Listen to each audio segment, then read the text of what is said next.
Hey guys, this is day 3 of my content creation journey. So ಹೇಗಿದ್ದೀರಾ ಎಲ್ಲರೂ? ನಾನು ಚೆನ್ನಾಗಿದ್ದೀನಿ. ಇವತ್ತೊಂದು ವಿಷಯ ಬಗ್ಗೆ ಮಾತಾಡಲೇಬೇಕು. Kannada Bigg Boss. ಸೊ ಎಲ್ಲರೂ ನೋಡ್ತೀರಾ ಅಂದ್ಕೊಂಡಿದ್ದೀನಿ ನಾನು. ನಾವಂತೂ ತಪ್ಪದೆ ನೋಡ್ತೀವಿ ಡೈಲಿ 9:30ಗೆ. ಸೊ ನಮ್ಮ ಫ್ಯಾಮಿಲಿಲೂ ಎಲ್ಲರೂ ನೋಡ್ತಾರೆ. ನಮ್ಮ ಫ್ಯಾಮಿಲಿಲಿ ಎಲ್ಲರೂ ಬಂದು ಗಿಲ್ಲಿಗೆ ಮತ್ತು ರಕ್ಷಿತಾಗೆ ಜಾಸ್ತಿ ಸಪೋರ್ಟ್ ಮಾಡ್ತಾರೆ. ಆ್ಯಂಡ್ ನಾನು ಎಸ್ಪೆಷಲಿ ರಕ್ಷಿತಾಗೆ ವೋಟ್ ಮಾಡೋದು, ಬಿಕಾಸ್ ಅವಳು ನಮ್ಮೂರೋಳು ಅಂತ.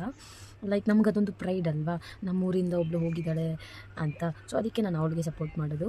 ಲೈಕ್ ಏನು ಗೊತ್ತಾ, ನಾನು ಸ್ಟಾರ್ಟಿಂಗಲ್ಲಿ ಲೈಕ್ ಅವಳು ಬಿಗ್ ಬಾಸ್ಗೆ ಹೋಗೋ ಮುಂಚೆ ವೀಡಿಯೋಸ್ ಎಲ್ಲ ಮಾಡಾಕ್ತಿದ್ನಲ್ವ, ಆವಾಗ ನನ್ನ ಫ್ಯಾಮಿಲಿಯೆಲ್ಲ ಹೇಳ್ಕೊತಾ ಇದ್ದೆ. ಎಲ್ಲರೂ ನನಗೆ ಹೇಳ್ತಾಯಿದ್ರು, ಬಿಕಾಸ್ ನಾನು ಮಂಗಳೂರಿಂದ ಇಲ್ಲಿಗೆ ಮದುವೆಯಾಗಿ ಬಂದಿದ್ದೀನಿ ಬ್ಯಾಂಗ್ಳೂರಿಗೆ. ಸೊ ಬ್ಯಾಂಗ್ಳೂರಲ್ಲಿ ಇಲ್ಲಿ ನಮ್ಮ ಫ್ಯಾಮಿಲಿಯವರು, ಅತ್ತೆ ಮನೆಯವರು ಎಲ್ಲರೂ ಹೇಳೋರು, ನೀವು ಕೆಲವೊಮ್ಮೆ ರಕ್ಷಿತಾ ಥರನೇ ಆಡ್ತೀರಾ, ರಕ್ಷಿತಾ ಥರ. ಅವಾಗ ನಾನು ಹೇಳೋರು, ನನ್ನ ಅವಳು ಕಂಪೇರ್ ಮಾಡಬೇಡಿ, ಅವಳು ತುಂಬ ಓವರ್ ಆ್ಯಕ್ಟಿಂಗ್ ಮಾಡ್ತಾಳೆ, ತುಂಬ ಕ್ರಿಂಜ್ ಅಂತ. ಬಟ್ ಇವಾಗ ನಾನೇ ಅವಳಿಗೆ ಸಪೋರ್ಟ್ ಮಾಡ್ತಾಯಿದ್ದೀನಿ. ಲೈಕ್ ಯಾರೆಲ್ಲ ಟ್ರೋಲ್ ಮಾಡಿದ್ದಾರೆ ಅವರೆಲ್ಲರೂ ಅವಳಿಗೆ ಸಪೋರ್ಟ್ ಮಾಡ್ತಾಯಿದ್ದಾರೆ.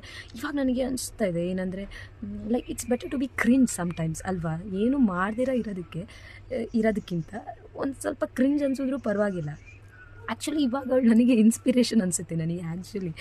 ಸೊ ನಿಮಗೇನು ಅನಿಸುತ್ತೆ? ನೀವು ಯಾರು ಸಪೋರ್ಟ್ ಮಾಡ್ತೀರಾ? ಕಮೆಂಟ್ನಲ್ಲಿ ಹೇಳಿ. ಬಾಯ್.